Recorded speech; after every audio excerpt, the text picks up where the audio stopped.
우리 함께 사도신경 고백하겠습니다. 나는 전능하신 아버지 하나님 천지의 창조주를 믿습니다.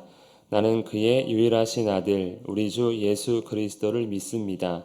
그는 성령으로 잉태되어 동정녀 마리아에게서 나시고 본디오 빌라도에게 고난을 받아 십자가에 못 박혀 죽으시고 장사된 지 사흘 만에 죽은 자 가운데서 다시 살아나셨으며 하늘에 오르시어 전능하신 아버지 하나님 우편에 앉아 계시다가 거기로부터 살아있는 자와 죽은 자를 심판하러 오십니다.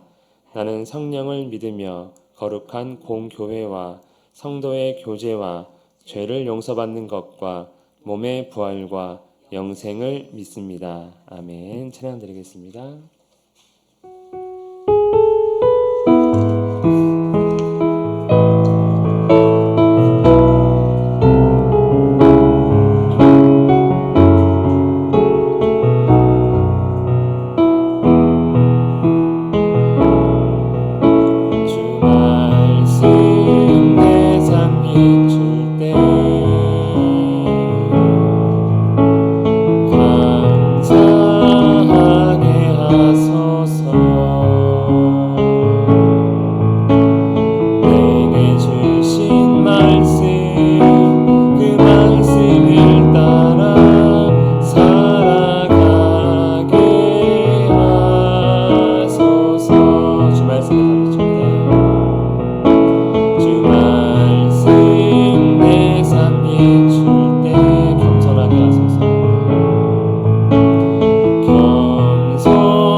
말씀 가운데 정말 우리의 등이요 빛이 되는 말씀으로 우리의 삶을 인도해 주시며 또 함께 교제할 때 사랑으로 하나가 되게 하시고 또 함께하지 못하는 지체들 또 어느 곳에 있든지 이 하루도 하나님께 예배하며 또 하나님의 은혜로 가득한 삶 될 수 있도록 기도하시고 우리 타지에 있는 자녀들 이 하루도 하나님 앞에 예배하며 또 한 주 가운데 주의 말씀으로 시작하는 우리 사랑하는 자녀들 될 수 있도록 또 우리를 위해서 또 전쟁 중에 이 땅 가운데 정말 평강 가운데 우리가 또 하나님만을 의지하는데 부족함 없는 복된 또 환경 허락해 달라고 함께 기도하겠습니다.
살아계신 하나님 아버지, 이 시간 또 예수 그리스도 이름을 모여 또 주님을 기뻐하며 찬양하며 또 기도하기 원합니다. 우리의 심령을 어루만져 주시고 위로가 필요한 자에게는 위로를, 또 능력이 필요한 자에게는 힘을 더하사 하나님께 감사하며 돌아갈 수 있도록 은혜 베풀어 주시옵소서. 말씀 가운데의 심령이 또 주님을 더 알기 원하고 주의 뜻에 합당한 모습 되기 원합니다. 새롭게 하시고 또 이 시간 교제할 때 서로 먼저 섬기며 사랑으로 하나가 되는 복된 주의 공동체 될 수 있도록 역사하여 주시옵소서. 함께하지 못하고 또 타지에 있는 자녀들에게도 동일한 은혜와 사랑 베풀어 주시기를 간절히 원하오며 이 시간 모든 것을 주께서 주관하시고 인도하시기를 간절히 바라며 예수님 이름으로 기도합니다. 아멘. 우리 하나님 말씀 보겠습니다. 하나님 말씀 마가복음 11장입니다. 마가복음 11장 우리 27절에서 12장 12절까지인데 우리 27절부터 11장 33절까지만 우리 함께 읽겠습니다. 마가복음 11장 27절에서 12장 12절까지 중에 우리 11장 부분만 함께 우리 한 절씩 교독하겠습니다. 찾으셨으면 한 절씩 교독하겠습니다. 그들이 다시 예루살렘에 들어가니라. 예수께서 성전에서 거니실 때에 대제사장들과 서기관들과 장로들이 나와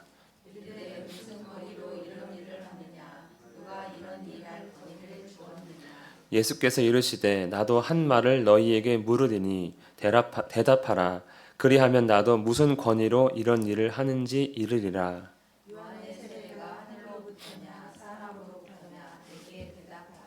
그들이 서로 의논하여 이르되 만일 하늘로부터라 하면 어찌하여 그를 믿지 아니하였느냐 할 것이니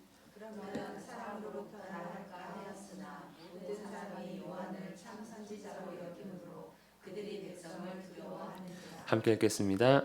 이에 예수께 대답하여 이르되 우리가 알지 못하노라 하니 예수께서 이르시되 나도 무슨 권위로 너희에게 이르지 아니하니라 하시니라. 아멘. 오늘 자격에 대한 말씀을 함께 나누고자 합니다. 예수님께서 나귀를 타고 어린 나귀 타고 예루살렘에 입성하시는 그 모습은 정말 사람들의 인기를 그대로 보여주는 사건이었습니다. 사람들이 나뭇가지 흔들며 자기의 겉옷을 깔며 호산나 찬송하리로다. 주의 이름으로 오시는 이여 찬송하리로다.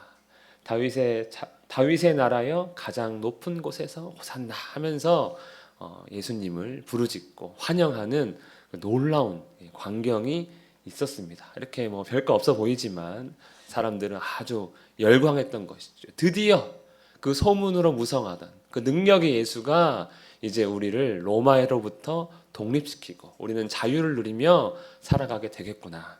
하나님께서 이 예수를 우리에게 보내주셨구나 하며 기뻐했던 것이지요. 그리고 그 예수님께서 다음 날이 되어서 성전에 들어가셨을 때 어떤 일을 하십니까? 성전에서 매매하는 사람들을 다 내쫓으십니다. 그러면서 내 집은 만민이 기도하는 집이다. 어떻게 너희가 강도의 소굴로 만들 수 있느냐 하며 성전의 모든 것을 깨끗하게 정리하는 그러한 일을 하고 역시 돌아가게 됩니다. 이렇게 이제 채찍을 만들어서 휘둘렀다는 또 기록이 요한복음에 있는데 이렇게 돈상을 얻고 막 비둘기 파는 자, 소와 양 파는 자, 돈 바꿔주는 사람들 다 내쫓으신 것이죠. 우리가 성경을 읽다 보면 예수님이 이렇게 화낸 적이 있던가 할 정도로 아주 강한 분노를 쏟아낸 사건이 바로 이 성전 청결 사건입니다. 그런데 이게 굉장히 큰 사건이죠. 여러분 성전에서 이런 난리를 거의 난동 수준에 가까운 이런 난리를 쳤다는 것이 아무 사건이 아닙니까? 아니죠. 엄청난 큰 사건이 되는 것이지요. 우리 27절 말씀 함께 읽겠습니다. 시작. 그들이 다시 예루살렘에 들어가니라. 예수께서 성전에서 거니실 때에 대제사장들과 서기관들과 장로들이 나와 다시 또 베다니로 가셨다가 다음 날이 되어서 또 들어왔습니다. 예수님이 예루살렘 입성하는 날이 주일날, 아멘. 성전 매매하는 사람들을 엎은 날이 월요일, 그리고 이제 화요일이 되는 것이지요. 아마 이제 3일 뒤에는 잡혀서 금요일 날 죽게 되는데 지금은 화요일이 해당되는 일입니다. 예수님께서 다음 날이 되어서 다시 예루살렘에 들어왔더니 누가 환영을 합니까? 대제사장들과 서기관들과 장로들이 나왔습니다. 이들이 누구냐면 바로 산헤드린 공회라고 하는 유대 최고 권력기관의 멤버들입니다. 그 사람들이 나왔다는 거예요. 예수님 앞에. 그러니까 예수님을 기다린 거죠. 왜 기다렸겠습니까? 야, 우리가 기다리던 메시아가 오셨군요. 이렇게 하려고 기다린 것일까요? 어쨌든 그들은 나왔다는 거예요. 즉 기다렸다가 보이니까 나온 것이지요. 그들에게 예수께서 성전 청결 사건은 큰 충격적인 아주 커다란 사건이었기 때문입니다. 아마 그 전날 예수님께서 그러한 일을 버리시고 돌아갔을 때 아마 모일 수 있는 사람 다 모여라. 공회원들 중에 지금 당장 모일 수 있는 사람 모여라 해서 모인 사람이 아마 이 세 그룹의 사람들이 아닐까 싶습니다. 그래서 모여서 회의를 한 것이죠. 어떻게 죽여야 되냐, 이 인간을. 이 사람이 지금 우리의 권위에 도전하는 것 같다 하며 죽일 계획을 세우기 위해 모였고 그 결론으로 인해서 기다린 게 된 것 아닐까 생각을 할 수 있습니다. 그리고 묻습니다. 28절입니다. 시작. 이르되 무슨 권위로 이런 일을 하느냐? 누가 이런 일을 할 권위를 주었느냐? 즉 그들은 지금 성전에서 네가 매매를 금지시킬 만한 권한을 어디서 받아왔느냐 하며 그 자격에 대해서 묻는 것이지요. 지금 유대 최고 권력기관은 어디입니까? 자기들이에요. 자기들. 근데 자기들은 이런 권한을 준 적이 없거든요. 그리고 우리가 알다시피 예수님이 지금 거의 3년째 이제 공생의 3년 마지막 주간인데 3년 동안 우리가 예수님에 대한 3년의 기록을 우리가 살펴봤지만 예수님이 어떤 일을 행할 때마다 누가 지켜봅니까? 바리새인들과 서기관이 지켜봤어요. 즉 그들은 예수님의 3년의 기록을 조사했다는 의미입니다.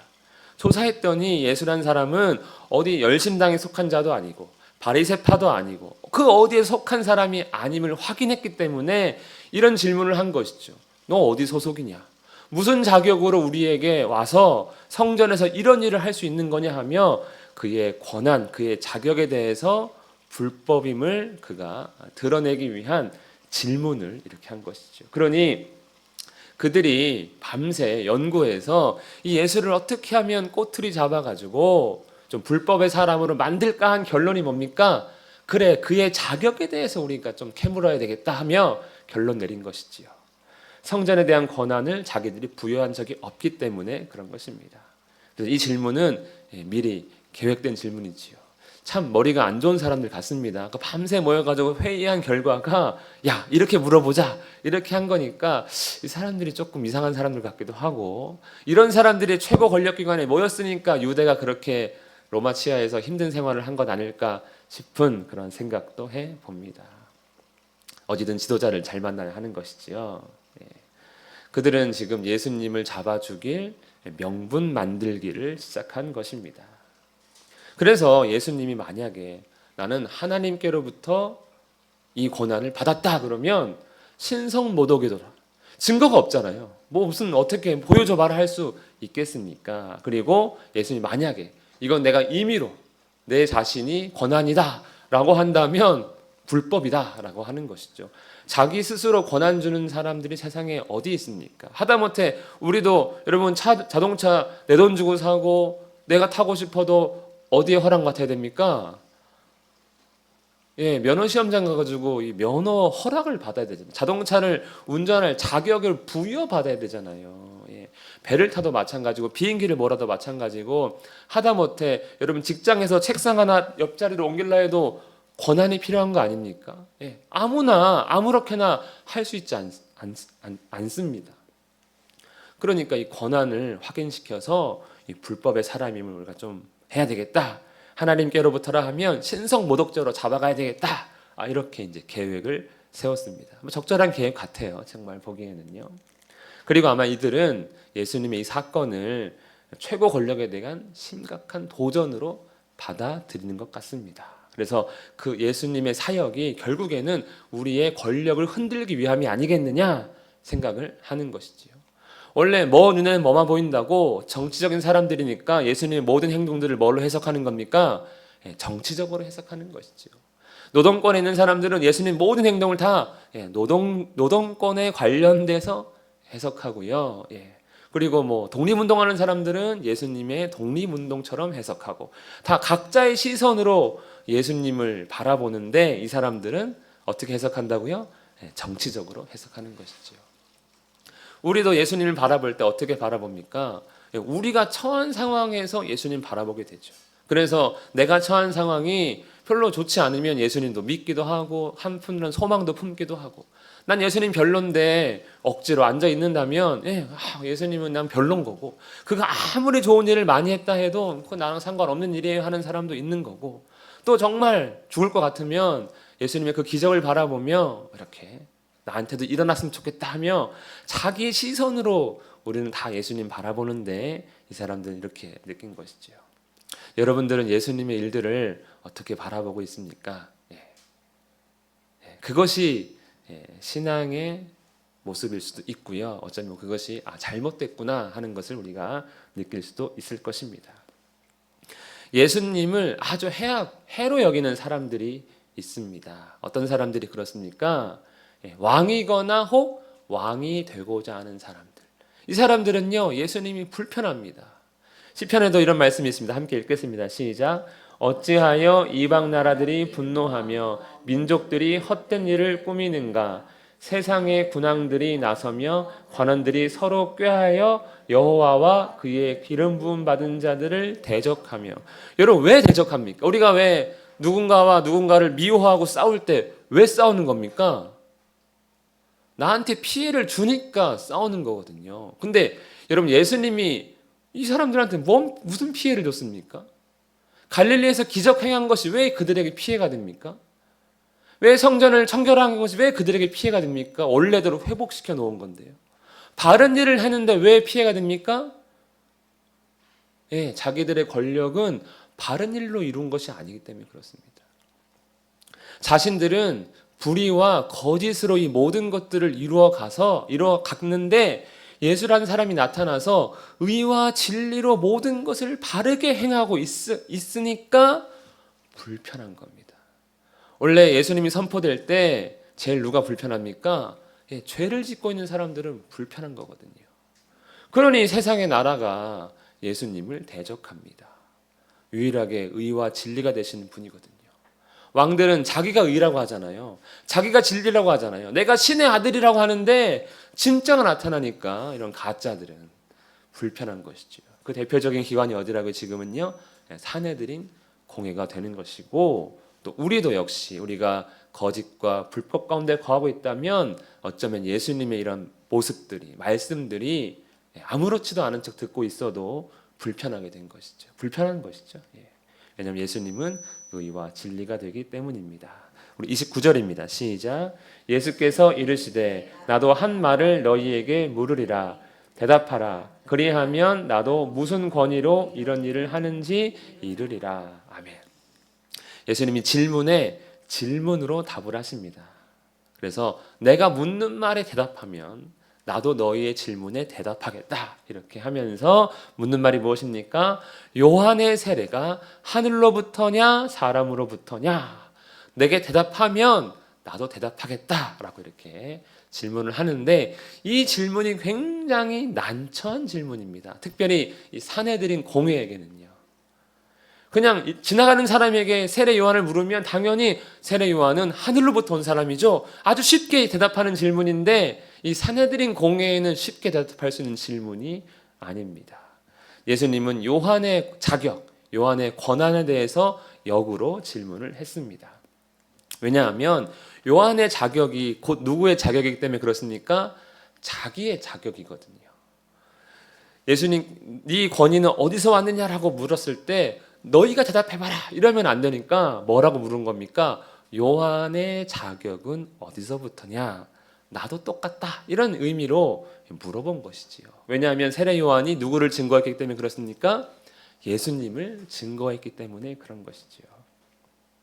예수님은 산헤드린 공회가 예수님의 자격을 스스로 말하게끔 지금 질문을 바꿔버리신 것입니다. 정말 말씀 잘하시는 분이세요. 말씀이어서 그러신지. 31절입니다. 시작. 그들이 서로 의논하여 이르되 만일 하늘로부터라 하면 어찌하여 그를 믿지 아니하였느냐 할 것이니. 아멘. 하늘로부터라 할 수가 없습니다. 세례 요한은 하늘로부터 왔습니다라고 인정할 수가 없어요. 왜냐하면요, 요한에게 갔던 바리새인들과 사두개인들이 있는데 요한이 뭐라고 했습니까? 처음에 만나자마자 이 독사의 자식들 하면서 그냥 얌전히 꺼져라 뭐 이렇게 아주 강력하게 비판하면서 비난했거든요. 세례 요한 자체가 기분 나쁜 사람이에요. 세례 요한이 그냥 요단강에서 세례 줬으니까 그냥 놔둔 거지, 아마 요한이 예루살렘에 입성해서 성전에서 이런 일을 벌였다면 아마 그들이 먼저 세례 요한을 잡아 죽였을 겁니다. 세례 요한은 그냥 변방에 머무는 선지자였으니까 그냥 놔둔 거예요. 그런데 감사하게도 누가 죽여줬습니까? 헤롯 대왕이 데리고 가서 죽여줬잖아요. 그럴 때 그 세례 요한이 죽게 됐을 때 산헤드린 공에 나서지 않았습니다.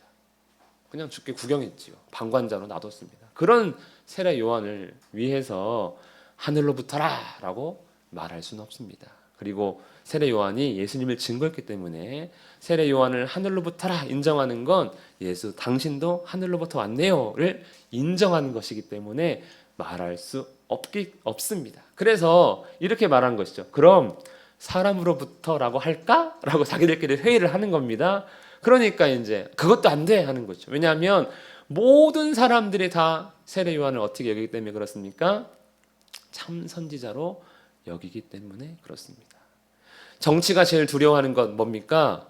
여론이잖아요. 여론. 언제나 여론이잖아요. 왕이 다스리는 나라도 백성의 눈치를 보게 됩니다. 여론을 두려워하는 거죠. 그래서 그렇게 사람으로부터다 말할 수가 없습니다. 누가복음에 보면 만일 우리가 사람으로부터라 라고 하면 요한을 사람들이 참 선지자로 인정하기 때문에 그들이 우리를 뭐한다? 돌로 칠 거다. 아주 지금 겁을 먹고 있는 상황입니다. 그래서 사람으로부터라고도 할 수 없는 상황인 것이지요. 그래서 만약 이들이 사람으로부터라고 한다면 여론은 악화되고 오히려 예수님의 인기가 더 상승될 게 보이기 때문에 말을 할 수가 없습니다. 그러면 하늘로부터도 안 되고 사람으로부터도 안 되면 그럼 누구부터라고 해야 됩니까? 뭐 할 말이 없는 거죠. 산헤드린 공의 입장에서는.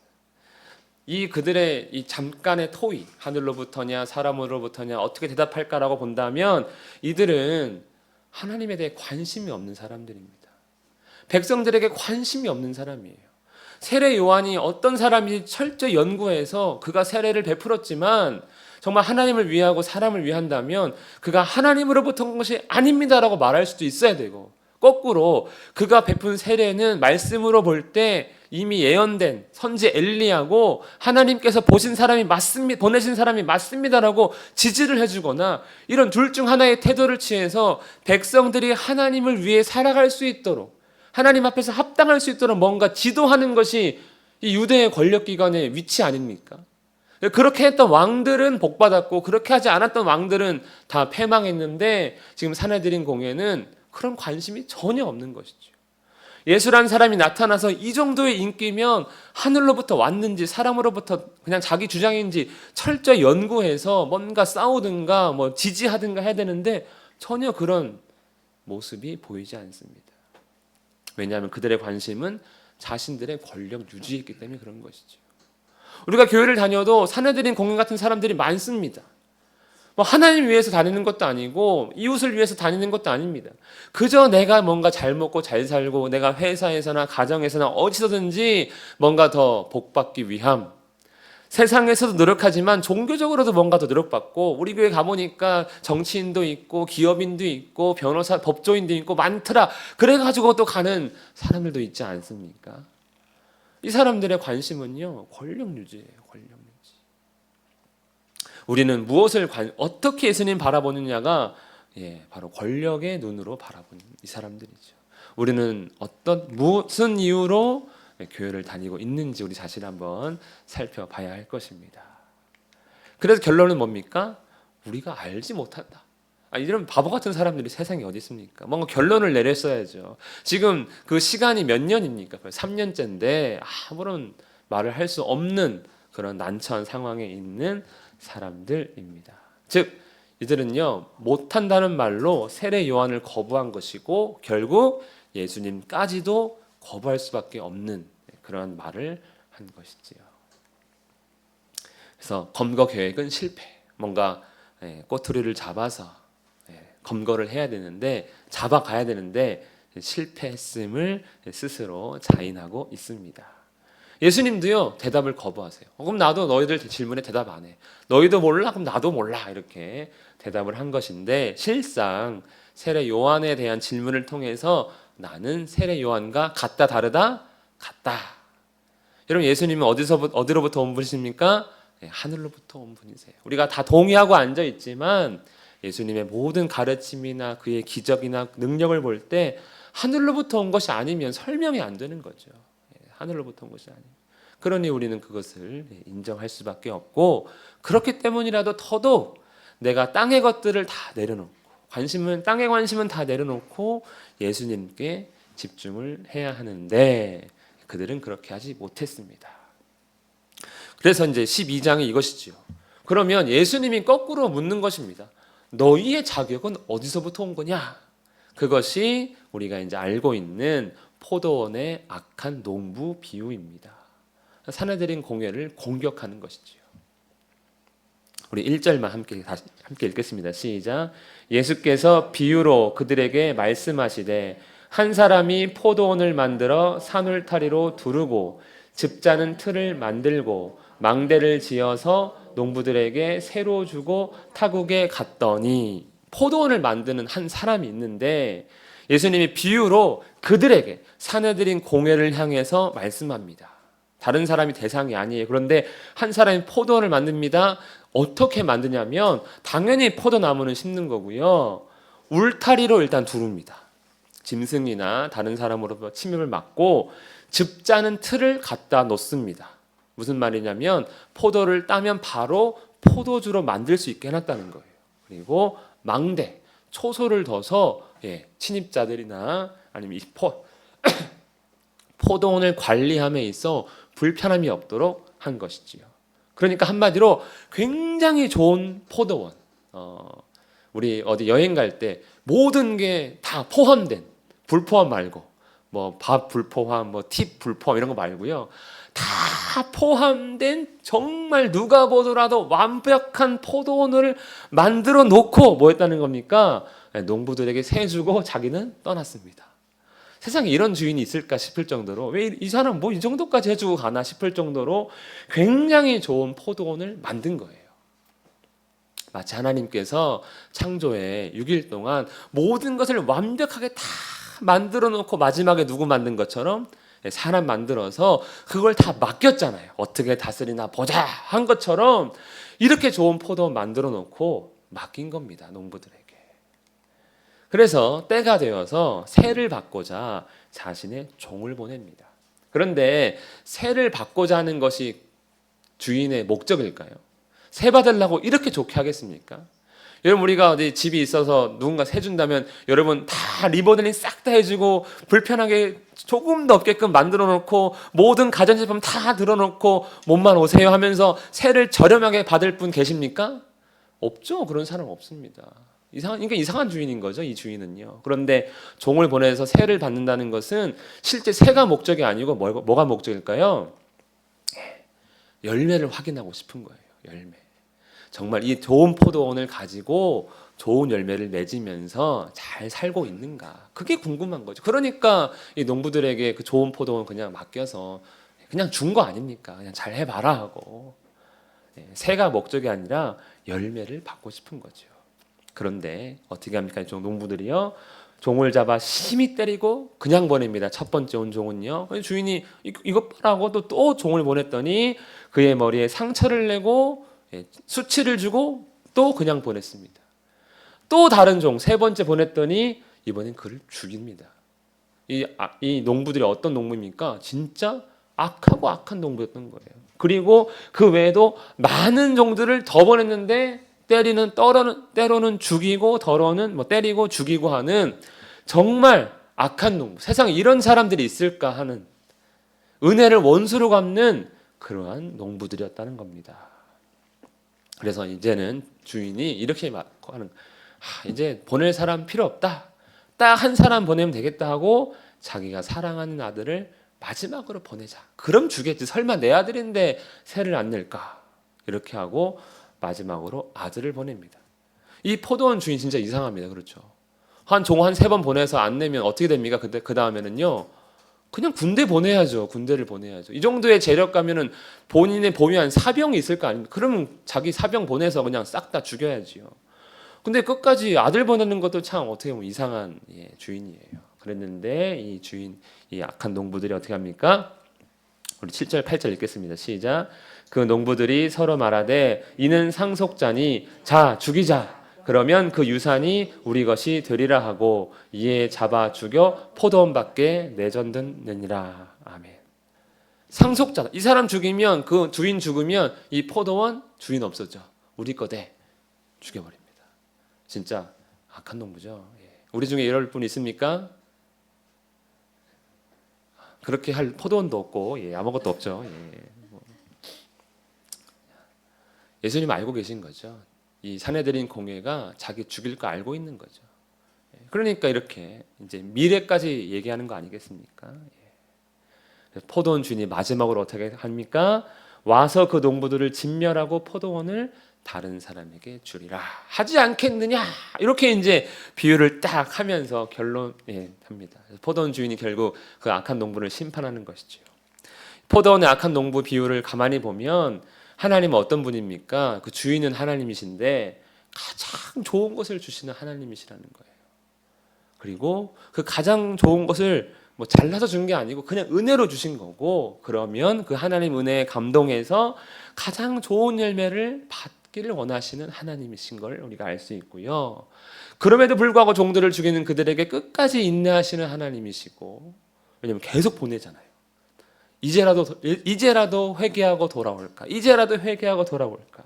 하면서 참으시고 기회 주시지만 결국에는 끝까지 돌이키지 않는 그들의 완악함으로 인해 심판하는 것을 알 수가 있습니다. 포도원은 어떤 비유였습니까? 주인은 하나님이시고요. 포도원은 이스라엘, 하나님의 백성들이죠. 그리고 악한 농부는 사내들인 공회, 종들은 선지자들. 대표적으로 예레미야가 있고요. 그 당시 세례 요한이 있습니다. 그리고 아들은 예수 그리스도. 즉 너희가 날 죽일 거야, 이렇게 비유한 것이죠. 악한 농부는 사내들인 공회입니다. 그런데 그러면서 예수님 뭐라고 하십니까? 너희가 나를 죽일 거지만, 너희가 나를 버릴 거지만 나는 모퉁이의 머릿돌, 나는 기초가 되고 반석이 될 거다. 뭘로 인해서요?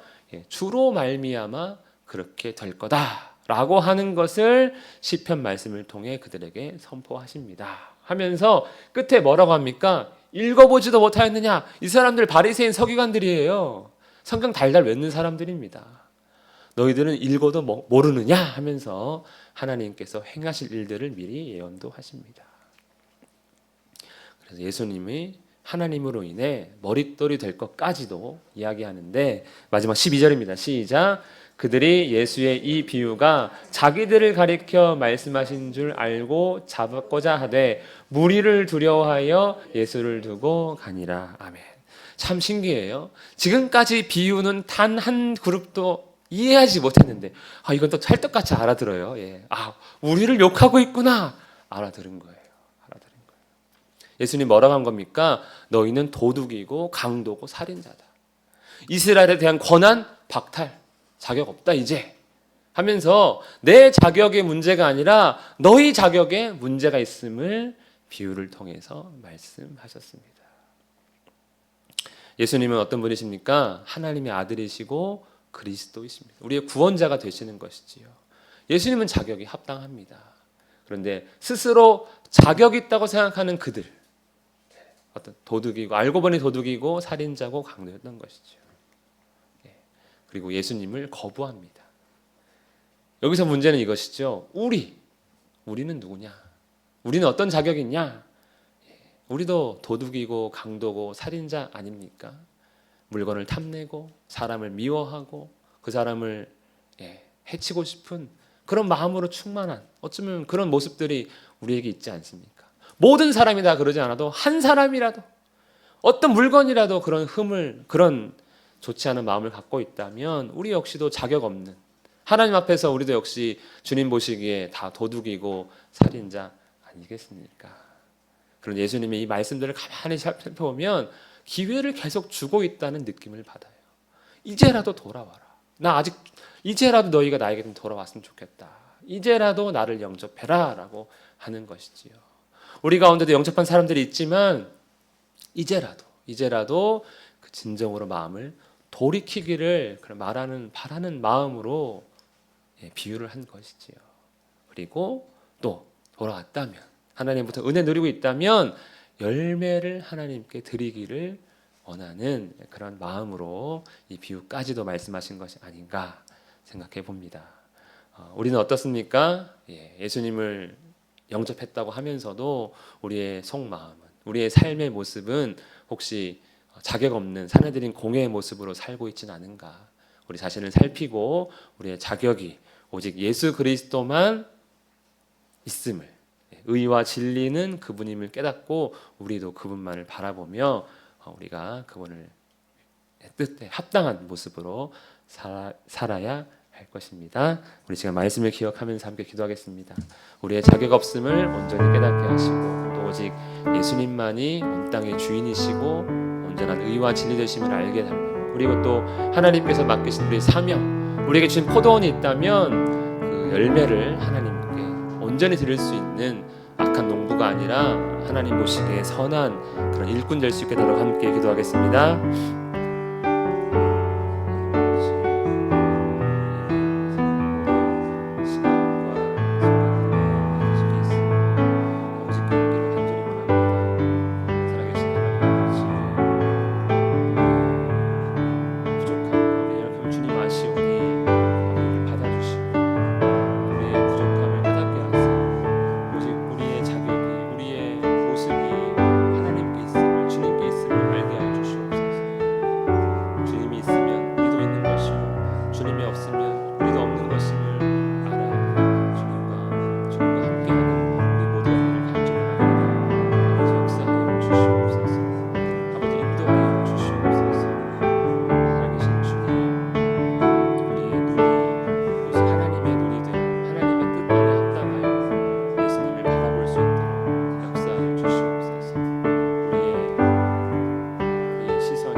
살아계신 하나님 아버지, 오직 의와 진리와 생명이 주님께만 있음을 온전히 깨닫게 하시고 주님이 있으면 우리도 있는 것이요 주님이 없으면 우리도 없음을 알게 하여 주시옵소서. 세상의 눈으로 주님을 바라보지 않게 하시고 오직 하나님의 뜻 가운데, 온전하신 그 뜻 가운데 주님 볼 수 있도록 우리를 붙들어 주시옵소서. 예수님 이름으로 기도합니다. 아멘. 찬양 드리겠습니다.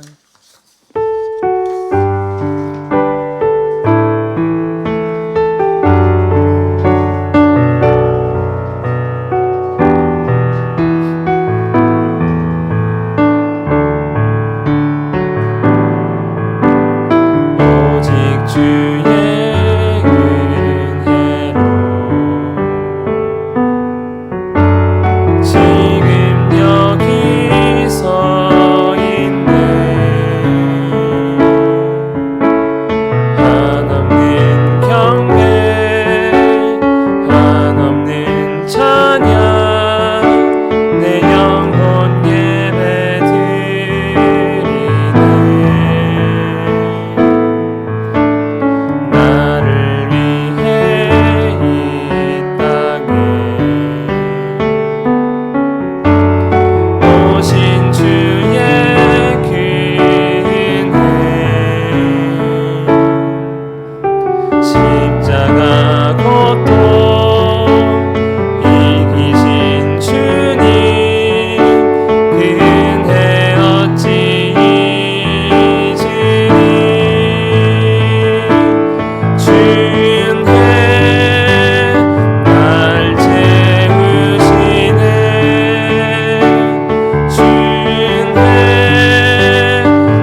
우리 지난주에 있었던 전교인 야유회는 잘 했고요. 우리 이철우 집사님 너무 수고 많으셨는데 이철우 집사님 장비만 다 썼어요.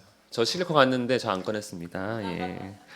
그래서 좀 저는 조금 편했고 집사님 많이 힘들었습니다. 고생하셨는데 우리 박수 한번 격려. 감사합니다. 우리 조봉래 집사님 옆에서 우리 김용수 집사님도 다 정말 잡일 다 하시면서 도와주셨으니까 우리 남전도의 회원들 정말 여러분들 다 이렇게 좀 약간 이렇게 낮게 보잖아요. 뭐 안 한다고. 특히 여전도회가 막 하는데 이렇게 그렇게 안 하셨으면 좋겠습니다.